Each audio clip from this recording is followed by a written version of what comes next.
Astaghfirullahalazim alladzi la ilaha illa huwal hayyul qayyum. Bismillah.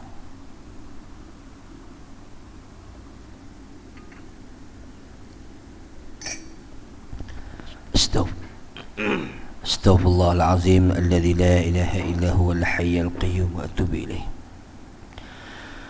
Astaghfirullahalazim min kulli dhanbin wa atubu ilaih. أعوذ بالله السميع العليم من الشيطان الرجيم. بسم الله الرحمن الرحيم. الحمد لله رب العالمين والصلاة والسلام على سيد الأولين والآخرين حبيب الله رب العالمين.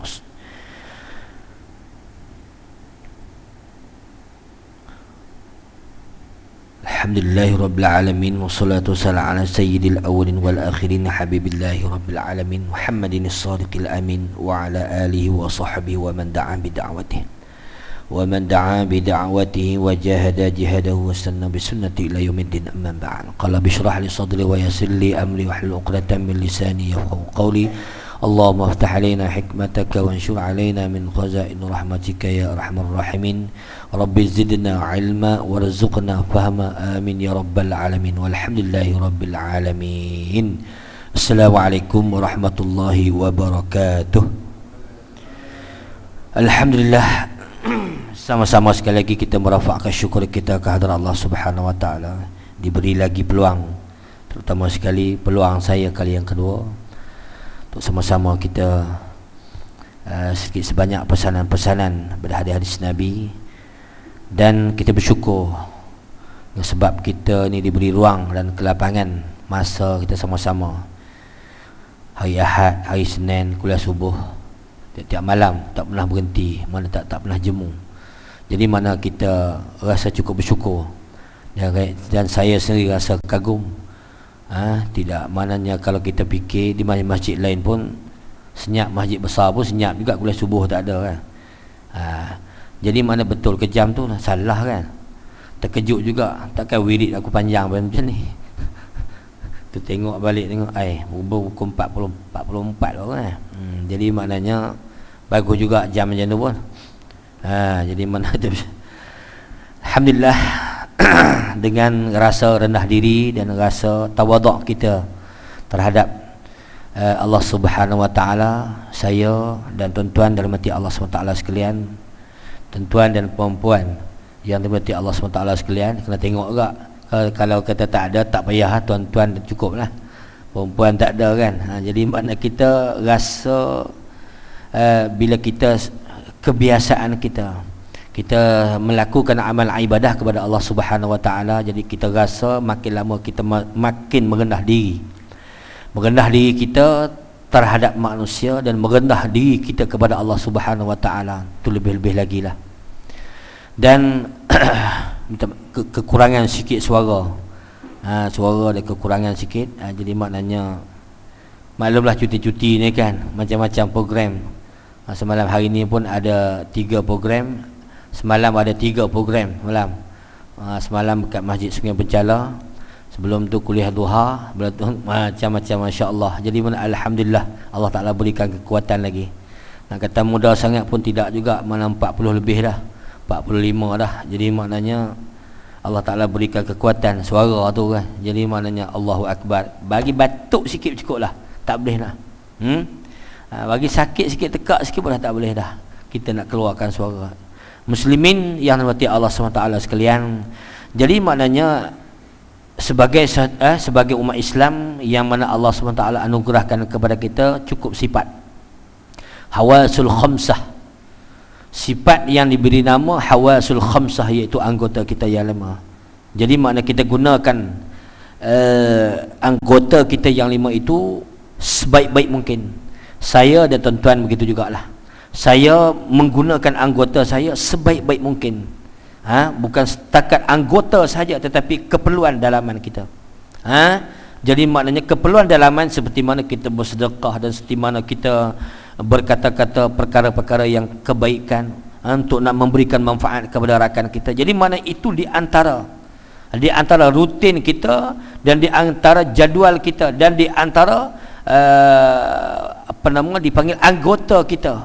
Bukan setakat lima anggota kita sahaja yang main peranan terhadap kerja-kerja kebajikan, tetapi anggota dalam itulah sebagai suatu lambang kepada hawasul khamsah, anggota kita yang zahir yang kita nampak. Kalau hati mereka itu maknanya dipanggil hatinya busuk, tak lama lah tu. Kalau hati tu, hati sentiasa busuk, hati sentiasa sakit, jadi maknanya lama kelamaan perbuatan anggota kita yang 5 itu pun akan turut juga. Ini yang kita takut sebenarnya. Itu sebab saya berpesan kepada diri saya sendiri, jadi maknanya tidak kira siapa sekalipun, kalau hati mereka, ya Allah, kalau ustaz sekalipun, kalau hati mereka itu sentiasa ada penyakit, walaupun dia ni ada ilmu tetapi sentiasa ada sakit hati, lama kelamaan Allah Ta'ala akan zahirkan penyakit tersebut. Macam-macam lah, yang ni macam-macam lah, kena khalwat lah, apa lah, macam-macam. Allah Ta'ala nak duga bagi orang yang berilmu, maka sama, label dia sama dengan orang yang mendengar. Lebih-lebih lagi orang yang mendengar tu mungkin hati mereka itu nak kepada ilmu. Allahu Akbar. Ini yang kita takut sebenarnya. Ya Allah, Allah marzuqna ta'atan Nabi sallallahu alaihi wasallam. Jadi mana Allah kita memohon kepada Allah Subhanahu wa taala, ya Allah, jadi mana kau akhirkan hayat aku dan engkau akhirkan perkataan aku, jadi dengan perkataan-perkataan yang elok, yang memberikan manfaat pada diri dan orang yang berkata-kata, orang yang mendengar itu sendiri. Muslimin yang dirahmati Allah SWT sekalian, jadi mana kita kena bersiap diri dah. Kita kena bersiap diri, perhiasan pada diri kita. Kalau kita lihat di dalam hadis Nabi sallallahu alaihi wasallam, dia kata dalam hadis riwayat Muslim, kata Nabi daripada Aisyah radhiyallahu anha, qala Rasulullah sallallahu alaihi wasallam, innar rifqa la yakunu fi syai'in illa zanahu wa la yunza'u min syai'in illa syanah. Ini di antara persiapan diri kita lah. Banyaklah hadis-hadis yang lain memperingatkan kita bahwasanya daripada Aisyah radhiyallahu anha bersabda, tiada sifat lemah lembut pada sesuatu pun melainkan ia menjadi perhiasannya. Sifat kita lemah lembut, macam mana lemah lembut tu berjalan lolai-lolai ke? Tidak.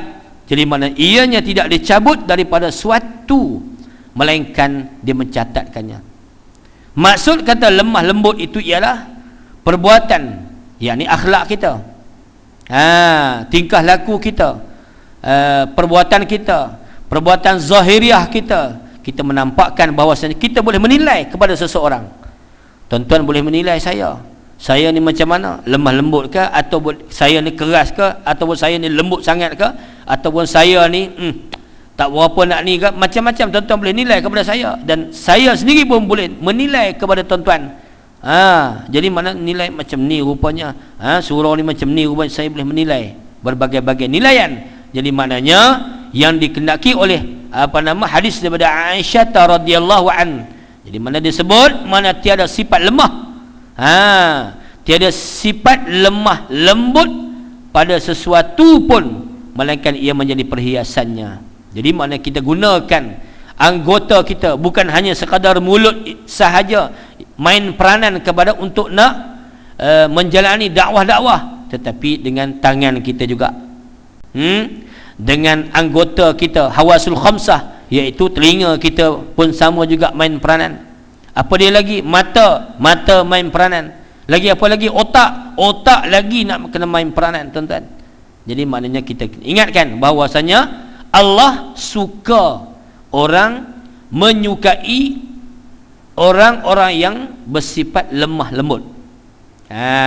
Ini hadis banyak yang diceritakan oleh Aisyah radhiyallahu anha. Jadi mana sifat-sifat lemah lembut ini ialah satu perkara yang mesti ada.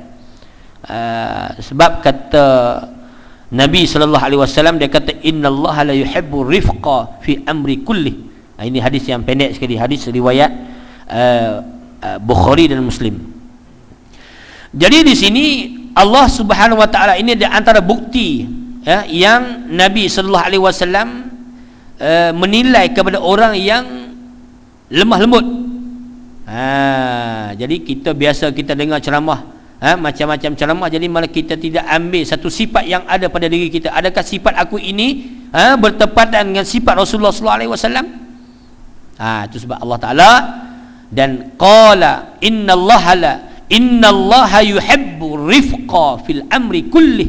Kata Nabi sallallahu alaihi wasallam, hadis riwayat Bukhari dan Muslim, dia kata sesungguhnya ni mana yang sebenarlah, yang sesungguh, yang cakapan atau kalimah takkid yang menguatkan.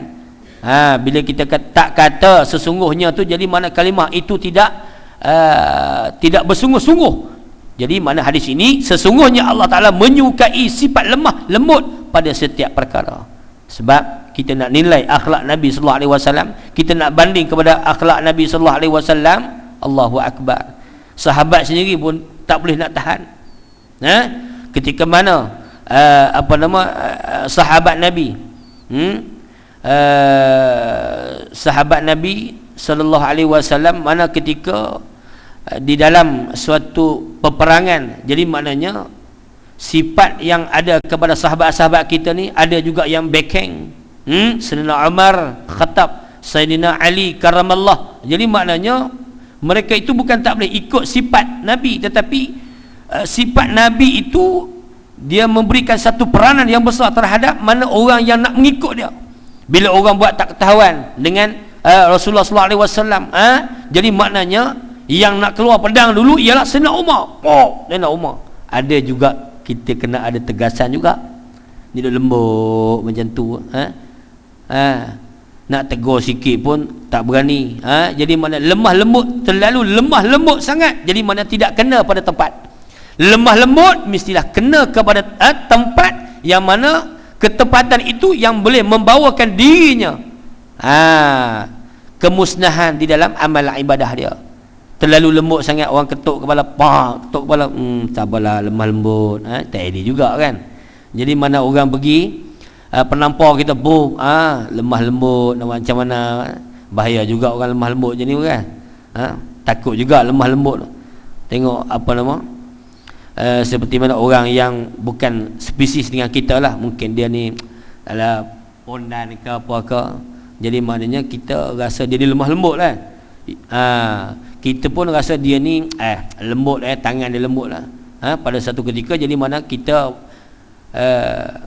bersama dengan orang yang jenis macam tu, bondan, contoh dia lah. Tapi saya berlaku terhadap diri saya sendiri lah. Kita pun tegur dia, bukan tegur, jadi kita bersembang sesama kawan kita, dia ni jantan ke betina ke ni? Jantan ke betina, kena penumbuk dulu, dekat lift tu, kena bagi Allah, kena sebiji. Ingatkan lembut, rupa-rupanya tangan dia macam besi. Jangan buat main. Dalam lift pula tu nak lari tak boleh.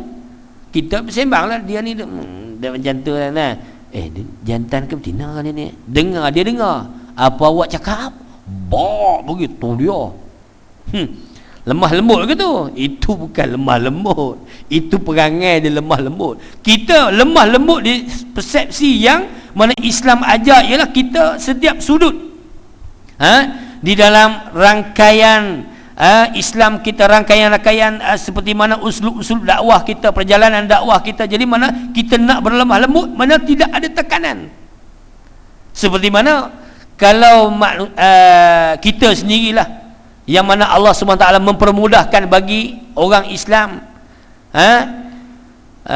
kita mengatakan bahwasanya Allah Ta'ala berikan kewajipan kepada kita sembahyang 5 waktu, tetapi Allah Ta'ala memberikan apa dia? Rukhsah, kemudahan kepada kita bagi orang yang safar. Lemah lembut lah tu.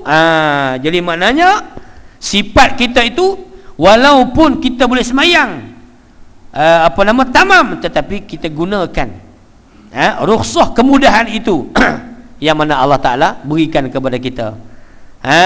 Permudahkan, jadi maknanya boleh qasar, boleh jamak qasar, jamak takdim, jamak takhir, jadi maknanya alhamdulillah, itu satu kemudahan. Jadi di sini satu sikap yang mana Nabi sallallahu alaihi wasallam di antara perkara-perkara tentang amal ibadah kita kepada Allah Subhanahu wa taala, kalau kita fikir tentang amal ibadah kita kepada Allah Subhanahu Wa Taala. Apa makna ibadah? Berlemah lembut dengan ibadah, berlemah lembut dengan segala setiap perbuatan. Apa yang dimaksud dengan lemah lembut itu ialah, jadi maknanya kita ambil sudut dalam amal ibadah kita kepada Allah Subhanahu Wa Taala. Apa dia? Kita kena tahu dulu ataupun takrif apa yang dikatakan ibadah itu. Muslimin muslimat yang mati Allah SWT sekalian, kalau kita lihat ibadah itu ialah dia merendah diri. Kalau kita tengoklah dalam pengertian ibadah itu. Ibadah di segi bahasa ialah bermaksud dia merendah diri ataupun tunduk dan taat dan patuh. Siapa agak-agak tu? Kita dengan Allah Subhanahu Wa Taala. Sebab dalam kuliah yang lepas saya cerita bahawasanya di antara tiga perkara tentang muamalah di dalam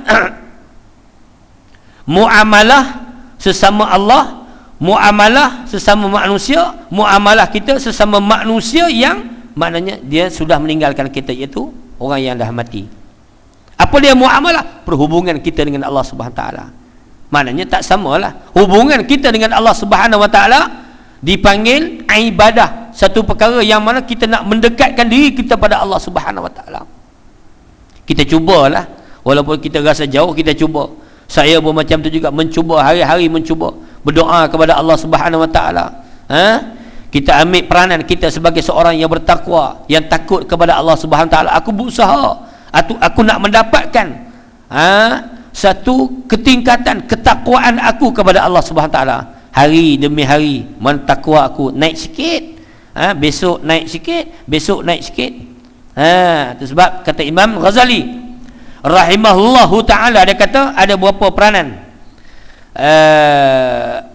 Dia kata, Imam Ghazali rahimahullah, jangan jadi orang yang terpedaya. Apa dia? Jangan jadi orang yang terpedaya. Hari ini lebih teruk pada semalam.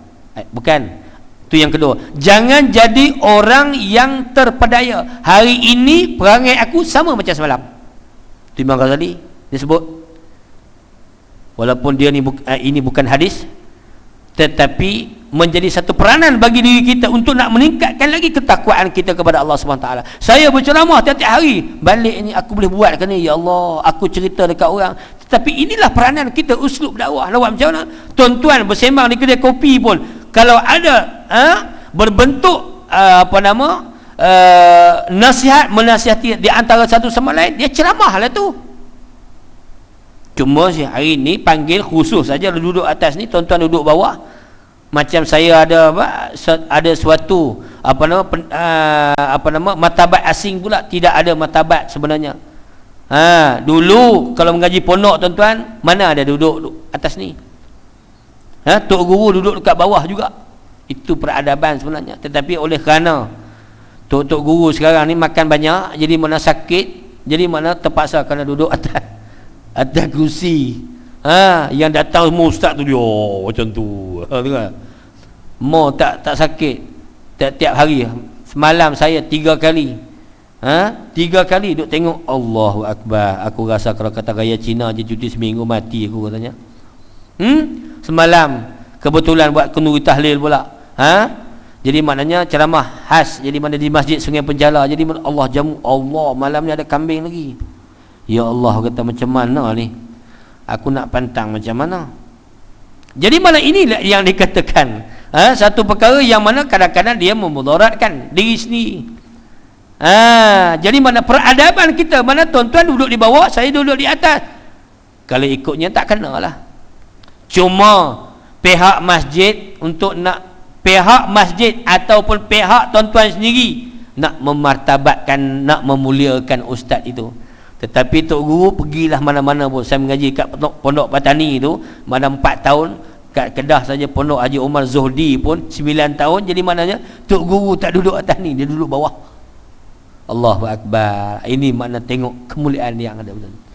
Jadi mana kita berusaha. Itu sebab dalam kita nak mencapai satu tahap, kita dengan Allah Subhanahu Wa Taala, tunduk kita mana yang bermaksud ibadah itu ialah merendahkan diri. Apa merendahkan diri? Kita rendah macam tu? Tidak. Rendahkan diri itu ialah sentiasa sentiasa respon terhadap apa yang Allah Ta'ala sebut dalam Al-Quran. Itu saja.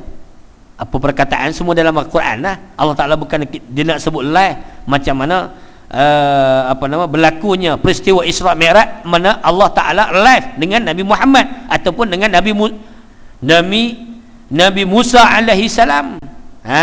Jadi maknanya dia live, apa-apa pun dia live dengan Allah Subhanahu Wa Ta'ala. Tetapi kita merendah diri ataupun kita tunduk dan taat dan patuh kepada ajaran-ajaran yang dibawa oleh Nabi Muhammad sallallahu alaihi wasallam daripada mana? Daripada Allah Subhanahu Wa Ta'ala. Allahu Akbar. Jadi maknanya nabi-nabi, sahabat-sahabat, para anbiya semua daripada Nabi Adam alaihi salam sampailah kepada Nabi Muhammad sallallahu alaihi wasallam, adakah mereka itu tidak tunduk kepada Allah? Sedangkan nabi-nabi lain pun ada, ya Allah ya Tuhanku, kau hapuskanlah umat aku ni seperti mana Nabi Lut alaihi salam. Kita nak buat macam tu juga ke? Tak boleh buat macam tu. Kita ni bukan nabi. Ya Allah ya Tuhanku, ni yang sebelah aku ni memang hari-hari memang tak berguna sungguh, kau hapuskanlah, kau matikanlah dia ni. Dah boleh ke tak? Dia ni buat kacau dalam surah. Ni cerita tempat lain lah. Mana saya lah sendiri yang pernah jadi mana dia buat kacau. Bila buat kacau, yang Tok Imam tu baca doa Arab, dia kata suruh matikan orang ni. Kata ada seorang Tok Arab tu, dia kata kenapa Tok Imam, dia kata tu dia khusus untuk dia pula. Dia orang lain tu amin amin amin, apa ke benar pun tak tahu kan. Jadi mana orang Arab tu sebelah tu, dia Arab tu dah meninggal lah. Surah dekat-dekat sini, tak payah sebut lah. Dia situ panggil surah Ansar. Tak tahu dekat mana tuan-tuan. Surah Ansar tak tahu dekat mana kan. Jadi maknanya saya pun faham juga itu. Kenapa ni doa khusus untuk sipulan-sipulan yang berada di situ. Tok Arab tu pun dia memang pakar dalam bahasa Arab kan. Nahu, sorab dia apa semua dia pakar. Dia kata kenapa imam ni baca khusus untuk jemaah ni, suruh mati cepat, kata banyak mencetuskan huru-hara, kata tak boleh. Itu bukan peranan kita, bukan peranan manusia. Walaupun manusia macam Nabi juga manusia, tetapi peranan kita tidak sampai satu tahap yang mana kita nak berdoakan diri itu mati cepat. Tak, itu bukan tugas kita. Tetapi kalau kita lihat kepada para anbiya, para nabi, Nabi Muhammad tak pernah berdoa kepada umatnya, ya Allah ya Tuhan, tak ada. Ya Allah ya Tuhanku, ni kau matikanlah dia si pulan ni, banyak buat kacau lah dalam dunia ni. Tak pernah. Nabi Muhammad tak pernah, kecuali nabi-nabi yang lain. Kalau kita lihat di antara ranking daripada Nabi Adam alaihi salam sampai kepada Nabi Muhammad sallallahu alaihi wasallam, ranking yang Nabi Muhammad itu ranking yang pertama sekali. Jadi mana tugasan Nabi Muhammad sallallahu alaihi wasallam sebagai pendakwah, sebagai untuk nak memberitakan amanah daripada Allah SWT. Ramai yang beriman kepada Nabi Muhammad. Tapi ingat, Nabi Lut alaihi salam 4 orang ataupun 3 orang saja yang ikut Nabi Lut. Itu sebab mana Nabi Lut alaihi salam, ya Allah ya Tuhanku, bukan aku takutkan manusia, bukan aku putus asa, tetapi ya Allah ya Tuhan, kau hapuskanlah semua ni. Ni dalam kampung Sodom, kau hapuskanlah semua ni. Senang, kau datanglah rakyat-rakyat yang baru. Senang sikit aku nak berdakwah. Ini ya Allah, berpuluh-puluh tahun aku berdakwah, 3 orang masuk yang ikut aku. Yang 3 orang tu pun campur seorang, bukan orang, yang itu anjing yang ikut dia, manusia tak ikut juga. Sebab kita nak menilaikan dakwah-dakwah ini, mana kita tidak boleh nak memberikan satu peranan, nak menunjukkan kepada orang itu jahat, orang ni tak ada. Ayat yang saya baca tadi ni, dalam surah Yunus, wa iyamsaskallahu bidurrin fala kashifa lahu illa hu wa in yuridka bi khairin fala radda li fadlihi. Jika Allah Subhanahu Wa Taala nak menghendakikan kemudaratan kepada mereka, siapa pun tak boleh halang, tuan-tuan. Tak boleh. Kau usahalah macam mana sekalipun. Cuma kita berusaha dan kita teruskan. Maknanya tazkirah, memberikan peringatan pada dia. Kita pun langgar lampu isyarat tadi ni, langgar dah tak ada orang. Tapi kalau polis ikut belakang, kenalah. Saya sendiri pun sama, tuan-tuan pun samalah, lebih kurang sama semualah. Mana ada dia taat. Bila dia taat, kadang-kadang ada kala dia tak taat. Pandai-pandailah.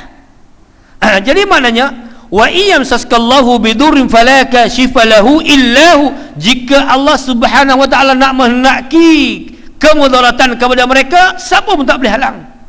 Kau buatlah macam mana sekalipun, tetapi kita kena berusaha lah. Sentiasa memberikan peringatan kepada mereka.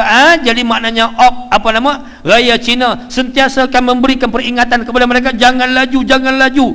Motor jangan laju sangat, jangan naik lorong-lorong kereta dan macam-macam lagi. Bawa 80 saja. Bawa 80 highway, bila nak sampai kampung? Jadi maknanya ada yang dihad-hadkan. Dia tak reti ke? Dia reti. Saya pun reti, tuan-tuan pun reti juga. Naik motor kena pakai topi keledar. Semua reti. Tapi bila kita pergi Siam, Patani, saya jadi pelik pula. Tak payah pakai topi. Bila tak payah pakai topi, topi tak ada ni, pasal pelik. Dia lepas daripada pukul 6 tak payah pakai topi dah.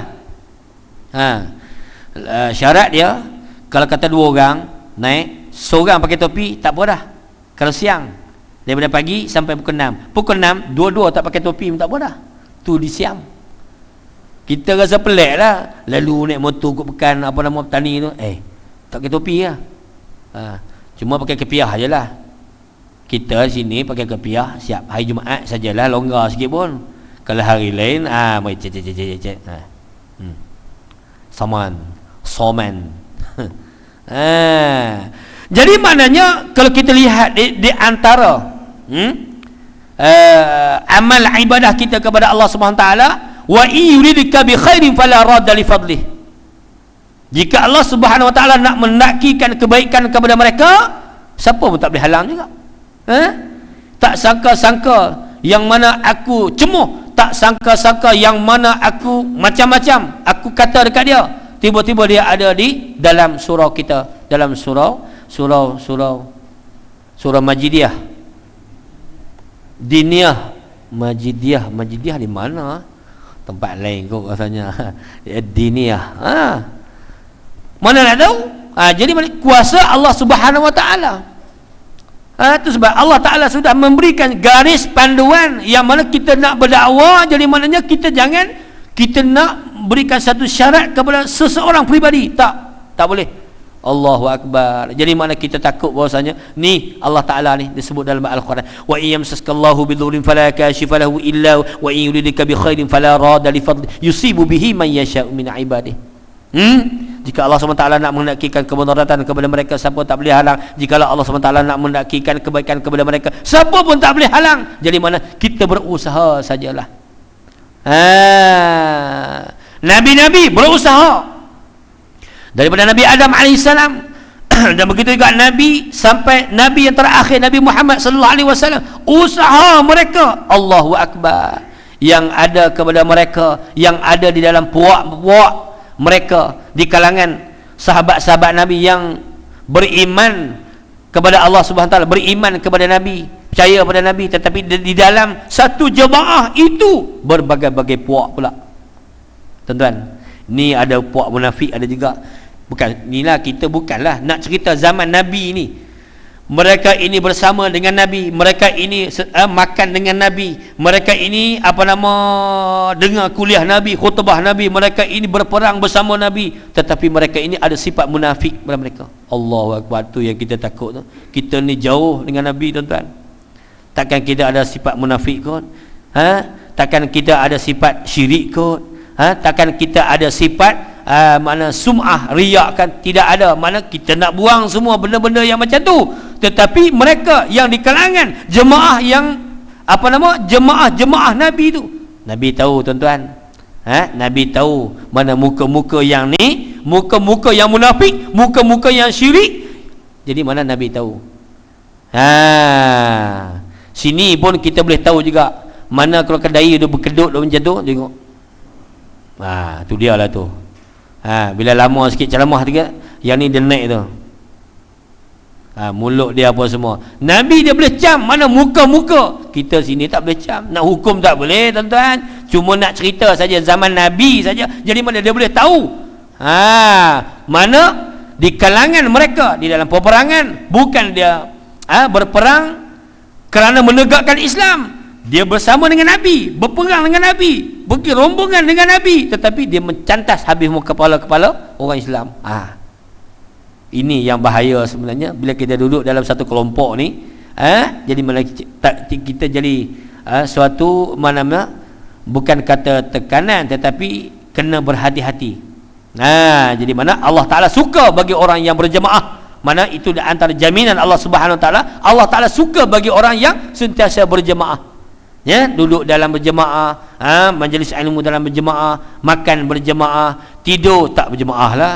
Nanti hampa pergi tidur pula lah dekat bini orang pula, susah pula lah nak berjemaah. Ini ustaz kata berjemaah, kalau tidur pun kena berjemaah jugalah. Dengan bini dia je lah, takkan campur kali dengan anak-anak dia kot semua nak berjemaah. Itu konsep lain sebenarnya. Jadi jemaah kita di sini lah nak memberikan kekuatan dia. Nak memberikan kekuatan. Apabila jemaah dah ramai, jadi maknanya kita ada kekuatan. Kekuatan dia apa dia? Kekuatan di segi perbahasan, bukti-bukti. Ada seorang ni ustaz, ada seorang ni jadi mana tok guru, ada seorang ni mana jemaah macam biasa, ada seorang ni jadi mananya profesor dan macam-macam lah. Jadi mana kita bergabung semua, jadi mana hebat lah. Ni profesor duduk seorang saja, orang lain bila dia duduk sini, mana hujah dia pakai, hujah orang lain semua tak boleh pakai, tak payahlah duduk sini. Tetapi tak apalah duduk pun, Allah Ta'ala sudah memberikan jaminan pada orang yang duduk dalam majlis ilmu. Sebab dalam hadis banyaklah hadis yang saya sebut hari tu, mana hadis riwayat Tirmizi yang saya sebut 2-3 minggu yang lepas, iaitu man salaka tariqan yaltamisu fihi ilma sahalallahu bi tariqan ilal jannah. Ini jaminan daripada Nabi sallallahu alaihi wasallam apabila seorang itu sudah menjejaki niat dia untuk nak menuntut ilmu, pergi masjid, pergi surau, pergi tempat pengajian, jadi mana niat dia dah cukup elok dah, jadi mana masuk saja ke dalam majlis ilmu, duduk dekat luar ke, duduk sana ke, duduk tidur ke, duduk apa, dapat juga ganjaran. Tariqan ilal jannah, satu jalan yang mana Allah Ta'ala menunjukkan jalan ke syurga. Ni yang kita nak. Allahu Akbar. Kita nak yang macam tu, macam kita kena usahalah.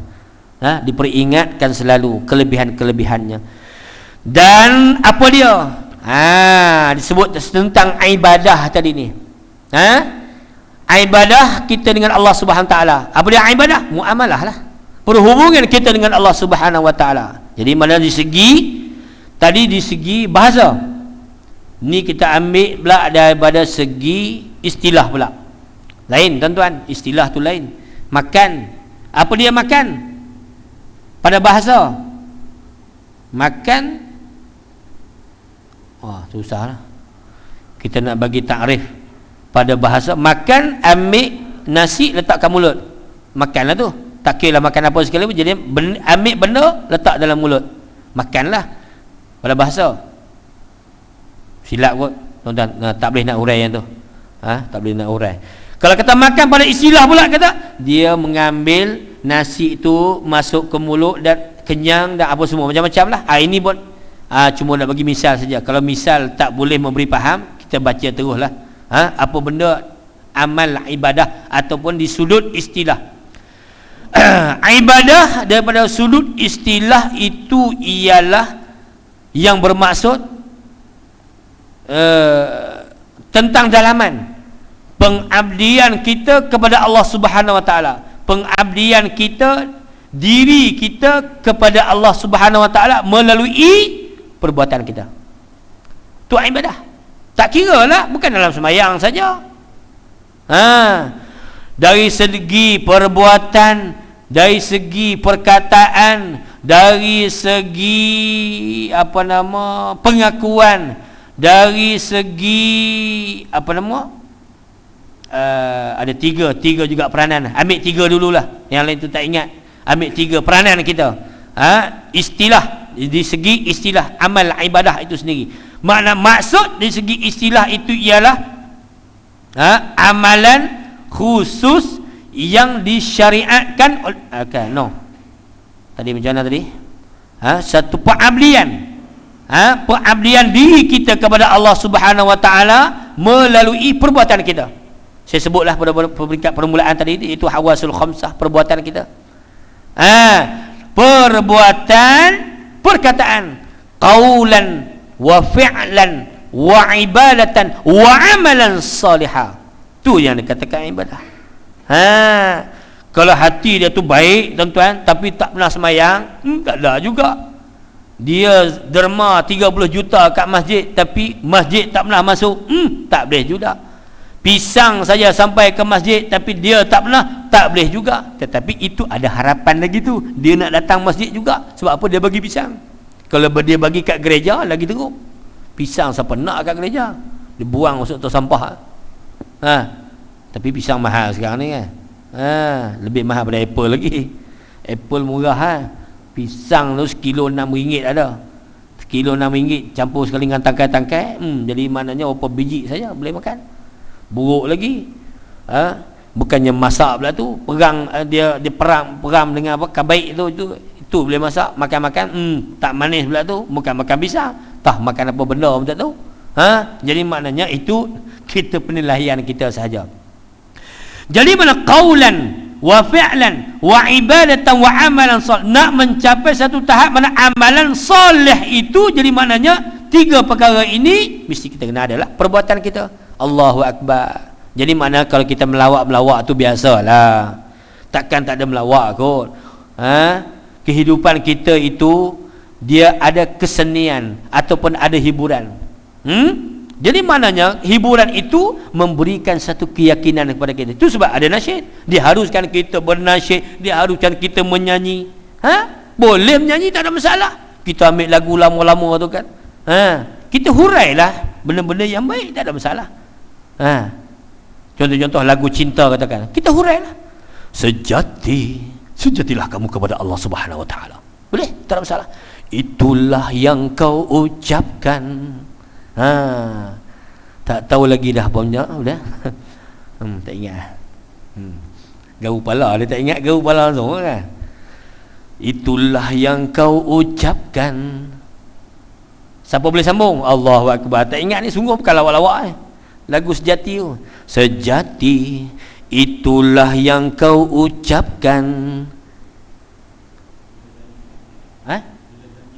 Bila janjiku genggam bawah pohon kemboja. Mana ada bawah pohon kemboja? Kemboja, pohon kemboja. Tak apalah, dia nilai macam tu. Sejatilah diri kamu kepada Allah Subhanahu Wa Taala dengan sebenar-benar sejati. Janji kita kepada Allah Subhanahu Wa Taala di bawah pohon apa? Pohon Kausar, bukan kemboja. Tak apalah, dia nak nilai tu. Kita boleh hayati benda macam ini.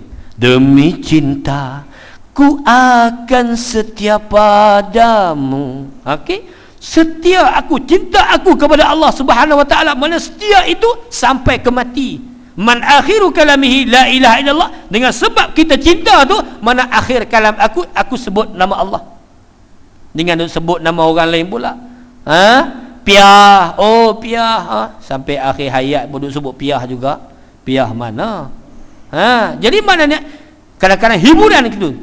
Kadang-kadang ustaz pun dia memberikan hiburan untuk nak memberikan keseronokan. Mana hiburan itu mesti ada kepada kita. Kalau tak ada hiburan tu tipu tuan-tuan. Yang duduk kat sini semua hotel-hotel ni, saya tak percaya. Memang lagu bagai sirih pulang. Pulang dah, alhamdulillah. Dia pulang dah dia pun. Jadi maknanya kita rasa keseronokan itu memberikan suatu manfaat pada diri kita. Lagu apa yang kita tak suka, kita ini lagu rock ni tak boleh ni, haram. Tak boleh. Lagu apa? Kalau lagu rock tu lagu apa? Tu lagu yang goyang-goyang yang dulu-dulu punya tu, tahun 80-an dulu ni, masya-Allah. Ada yang tertinggal setelah terbenam mentari. Yalah, mati dululah, kiamat tak lagi. Mana lo kiamat lagi? Ada yang tertinggal setelah terbenam mentari. Kita ni mati dulu lah. Tak sempat dah kiamat, tak sempat dah. Ni umur 70 tak sempat, 40 tak sempat. Yang baby baru beranak pun tak sempat juga. No, nak tunggu kiamat tu tak sempat. Tapi alamat-alamat tu dia banyak lah. Alam yang meyakinkan. Oh, dia dah mula dia tarik chorus tu. Sebab apa? Alam yang meyakinkan diri kita. Duk hurai kot menyanyi pula. Salah lah kan. Bukan duk teringat pun, duk fikir dalam kereta ni aku nak ceramah apa. Tak, saya tak pernah fikir langsung. Saya tak pernah fikir. Semalam tajuk terbalik dia punya apa? Dia punya tajuk dia tu terbalik. Serampung Sungai Mencala, bab muamalat. Saya tulis dekat poster tu bab muamalat. Rupanya terbalik dia punya tajuk dia tu. Tajuk dia tu saya tak padam. Dia punya apa, WhatsApp dia tu. Terbalik. Jadi mana kita merasakan bahawa diri kita itu, jadi mana tak sempat dah. Alam yang meyakinkan. Jadi maknanya alam itu sebagai menyaksikan. Tua sangatlah kita. Alam yang meyakinkan. Kau pergi. Kau telah pergi. Ya.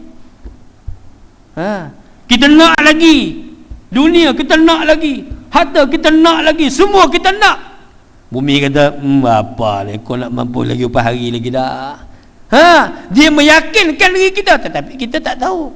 Tu dia bahasa tu, M. Nasir dengan bermain. Tu sebab jadi mana keinsafan yang ada kepada emisers tu, ni alhamdulillah. Daripada ku hinggukkan kepala, hingguk kepala, la ilaha illallah, boleh buat belakang, tak ada masalah. Tu lagu-lagu apa nama Datuk apa tak tahu lah. Datuk Awi. Datuk Awi lah yang baru dapat baru ni Datuk. Dia nyanyi lagu ku hinggukkan kepala. Aksi milik lu punya suka. Tu dia. Aksi milik lu punya suka. Jadi maknanya kita merasakan bahawasanya orang yang melakukan amal ibadah itu, kita jangan merasakan diri dia tu macam mana. Dia ni sangkaan dia macam-macam. Jadi mana kita boleh hurai macam-macam benda macam ini. Tetapi maksudnya yang tersirat, yang tersurat itu kita sendirilah yang ni. Sebab kita tak faham bahasa-bahasa, tuan-tuan sini mungkinlah pakar-pakar bahasa dalam ilmu sastra kata. Contoh dia bahasa-bahasa yang kita telah gunakan. Keris awang pulang ke Dayang. Saya pernah sebut itu. Keris awang pulang ke Dayang. Apa benda? Keris awang pulang ke Dayang. Kalau saya hurai, benda tu je lah. Duduk atas katil, tu je lah. Tak reti bahasa. Sebab apa? Sastra saya tak tahu. Keris awang pulang ke Dayang. Tuan-tuan pakar bahasa di sini tahulah. Keris awang pulang ke Dayang. Ada satu tajuk dia tu. Jadi maknanya saya tak reti nak hurai, tuan-tuan hurai sendirilah tu. Saya tahu bahawasanya keris awang pulang ke Dayang, itu saja yang saya tahu. Jadi makna di sini kita nak menampakkan bahawasanya khususiah. Untuk nak mendapatkan ibadah khususiah kita kepada Allah Subhanahu Wa Taala. Wa ma khalaqtul jinna wal ins illa liya'budun. Kalau kita lihat dalam surah Zariyat ayat 56, tuan-tuan. Aku jadi jin, aku tidak dan aku tidak jadikan aku wala wa ma khalaqtul jin, dan tidak aku menciptakan jin dan manusia itu melainkan untuk apa dia? Beribadah kepadaku. Itu kata Allah Subhanahu taala. Asal dia semua beriman kepada Allah Subhanahu taala. Oleh kerana ada kepercayaan samawi. Jadi mana semua asalnya beriman kepada Allah Subhanahu taala. Oleh kerana dia ada kepercayaan samawi. Samawi itu ialah kepercayaan kepada kita melihatkan kepada benda-benda yang ada dalam dunia ni. Mula-mula aku lihat dia, dia ni bagus juga, aku nak sembah dia. Tengok-tengok, besok tak ada pula dia ni. Jadi maknanya asal mereka, tetapi asal untuk menjadikan kepercayaan mereka tidak jumpa. Bila tidak jumpa, mereka membentukkan sesuatu yang mereka fikirkan, maka mereka bersembah, asal mereka beriman kepada Allah. Contoh dah agama Hindu kan. Kalau kata agama Hindu ni tuan-tuan, asal dia beriman kepada Allah, tetapi oleh kerana dia melihatkan, tengok bintang tak ni, tengok tak ada, besok tak ada, semua tak kekal. Akhirnya ialah dia membentukkan seekor lembu, jadi mana sembah pula. Ini tak boleh sampai ke sana lah. Nanti pula jadi macam kawan saya hari tu Syahul Hamid tu, PU tu. Dia kata apa? Dia kata, tengok tu, kita pergi dekat apa nama? Permatan Pau tu, tengok dia kata. Permatan Pau dia kata, kita tengok di situ kata, Alagapa tak boleh makan, dia kata. Tengok situ, patung tu dia. Alagapa dia kata. Apabila produk baru Alagapa, dia kata, dia kata dia yang rasa dulu. Siap, kena. Tak boleh lah, ini sentimen, tak boleh. Kita nak buat macam tu tak boleh. Lalas sekali kita telefon kita, Tuan Syekh, ada mana? Balik kampung tak? Balik buat apa? Dulu aku duduk kat Penang ni. Kata, main sini Sat, aku sebulan tak balik rumah dah, kita kena sekat dengan geng-geng tu. Mari Sat, kata, aku nak buat pengakuan. Bila hang ada, kata, dengan puak-puak yang lain tu, puak-puak Pekida tu, jadi maknanya kuat sikit lah. Kita nak balik kampung takkan nak pergi kot kan. Nak balik kampung dah baru perjalanan, singgah dekat Permatan Pau. Jadi mana dia telefon, kata aku nak balik, dia kata. Padam muka dengan hang, kata, duk sebut apa benda macam tu, kata. Dia marah tak kira dia. Itu kawan sepondok lah tu. Tidur berselimut sekali lah tu. Piu, Syahul tu apa semua tu. Kawan dia memang alim. Allah memang alim dia. Apa yang ilmu yang dia tak ceburi, semua dia cebur semua dengan apa semua. Mengaji kat petani tu tuan-tuan, 4 jilid I'anah Talibin tuan-tuan. Masya-Allah. Dalam masa sebulan, bulan puasa, khatam 4 jilid I'anah Talibin kita Arab. Dia bayar semua. Saya pergi ikut saya, jenis duit tak ada kan. Dia jenis duit banyak, ikut dia sebulan khatam. Tak sampai sebulan pun raya takkan nak mengaji juga kan. Jadi maknanya tak sampai sebulan khatam 4 jilid. Masya-Allah. Dia memang rajin mengaji. Tu sebab kita nak banding ilmu dia, tak boleh. Yang jadi juri itu pun 10 kali ganda ni Syahul yang duduk dekat atas tu. Alim dia. Memang saya akui. Sebab apa? Saya selalu berdamping dengan dia. Bagaimana? Sebab dia banyak duit. Bagaimana? Aku tak ada duit nak bayar macam mana ni. Jom kita belajar Taranum. Taranum pun boleh juga.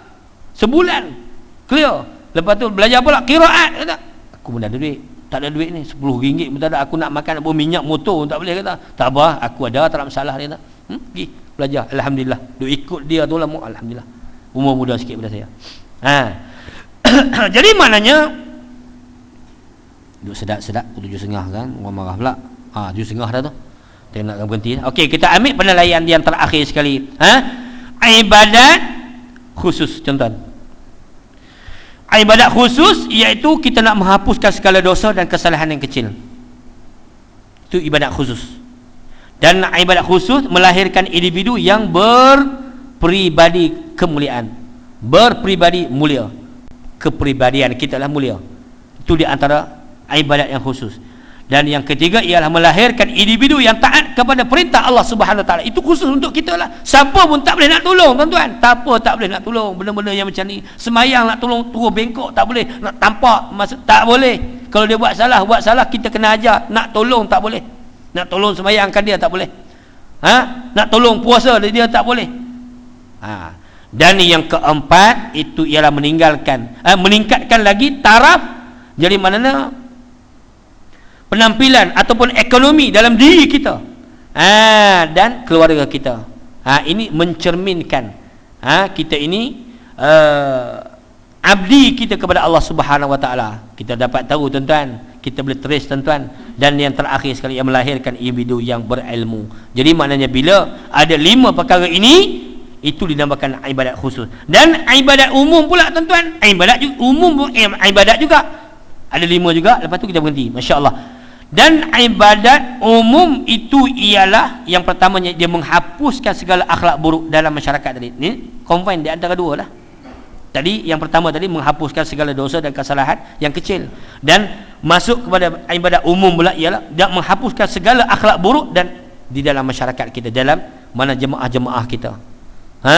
Tak boleh nak bergaduh sana, tak boleh nak bergaduh buat timbulkan sentimen dan berbagai-bagai kepada individu, tak boleh. Jadi maknanya yang keduanya ialah kita melahirkan masyarakat dan negara yang aman dan harmoni. Semua dah itu khusus untuk umum semua. Bila kita sudah berilmu, jadi mana kita ada dipanggil muamalah kita dengan manusia, jadi mana ada batasan-batasan dia. Sampai bergaduh dalam bab jual beli, mana boleh. Itu sebab dalam bab jual beli pun tuan-tuan, jadi maknanya untuk nak mengelakkan daripada perkara syubhah, bila kita nak menjual ataupun nak beli beras, contoh dia, aku beli beras, kita kena akad. Kalau tidak, benda itu jadi syubhah. Ini biasa kita tak lakukan. Saya alhamdulillah, bila saya duk bercerita macam ni beri peranan kepada tuan-tuan, berikan nasihat kepada tuan-tuan, ya Allah, saya sendiri rasa cukup malu. Bila beli, saya tak kira lah di supermarket mana, tak kira lah dia tak sebut sekalipun, kita mesti sebut juga, nak mengelakkan daripada syubhah tadi ni. Bila kita bayar habis semua, terima kasih, okey beli, cukup, biarlah terima kasih ke dia, thank you ke apa semua. Itu di antara amalan-amalan. Kalau dia kata thank you, jual lah tu. Sebab apa? Dia tak biasa sebenarnya. Kalau tuan-tuan pergi Selayang, tuan-tuan, tempat saya di Selayang, jadi mana Cina pun okey, saya jual lah. Cina pula sebut kita jual pula. Yang pergi Melayu, okey, terima kasih. Tak apalah, dia tahu tu terima kasih tu akad. Tapi dia tak biasa nak sebut, kata aku jual, aku beli. Kalau dia tak nak sebut, mana aku beli, okey tu pun dia lah tu.